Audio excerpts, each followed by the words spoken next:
Part 5. Some byways of the case. Chapter 1. Strictly speaking, it is not on the Santon headland that Charles Valentine, Chummy, Smith ought to make his first appearance in this story, but it was there that I myself first saw him, and I want to give you my impression of him as I received it, if at the cost of taking a slight liberty with time. So I first set these eyes on him during a month I spent with the Estales somewhat later in that year. I may say to begin with that he would probably have passed unnoticed among the innumerable other young men of today who at one time looked just a little civilian in their new uniforms but now wear their mufti again with a subtle but unmistakable difference. You know the young men I mean, they still speak of distances in kilometers, can talk for hours on end about motor bicycles, and sprinkle their conversation with the jargon of ragtime French they are proud to share with their own privates and sappers and bombardiers. A year or so ago you went into a restaurant that was brown as a beechwood with khaki. You go there today and the khaki is gone, yet still hauntingly and mysteriously there, edging, as it were, the mufti with a faint rim like a color print a little out of register. The ghost of khaki still clings about faces, movements, speech, the glances of eyes. Or if it isn't khaki it is the navy, and gold, or Charles Valentine, Chummy, Smith's unbelted sky blue with the black cap band. He and Joan, in this little peep ahead which I am taking, were waiting for me on the platform of Santon Station. It was a week or so before the company's inter-station flower competition, that annual show that makes the whole line with its tiny stations as gay with flowers as a row of Thames houseboats.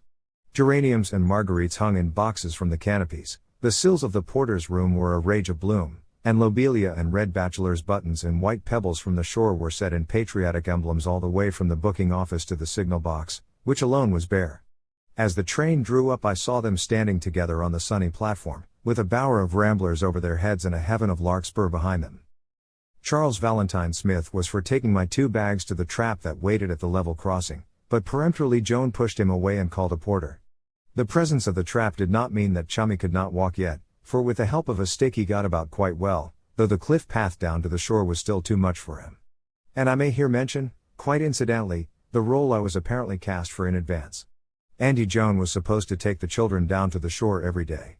Charles Valentine Smith could not yet manage the shore climb. This necessarily meant a temporary separation. 2 days later I was taking the children down to the shore. Whether Miss Joan had urged my invitation for that very purpose I cannot tell you.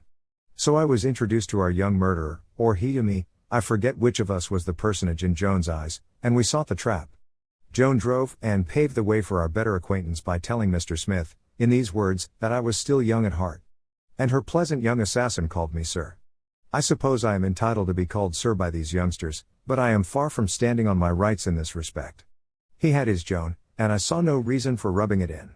People who go about murdering other people need not lay quite so much stress on the minor conventions. Yes, sir, thanks, practically all right again, he said as we bowled across that high world of flaming poppies and silky corn. But I say, I'm afraid you'll have rather a crow to pluck with me. All things considered, I thought 1 crow particularly modest estimate, but oh! I said inquiringly. Yes.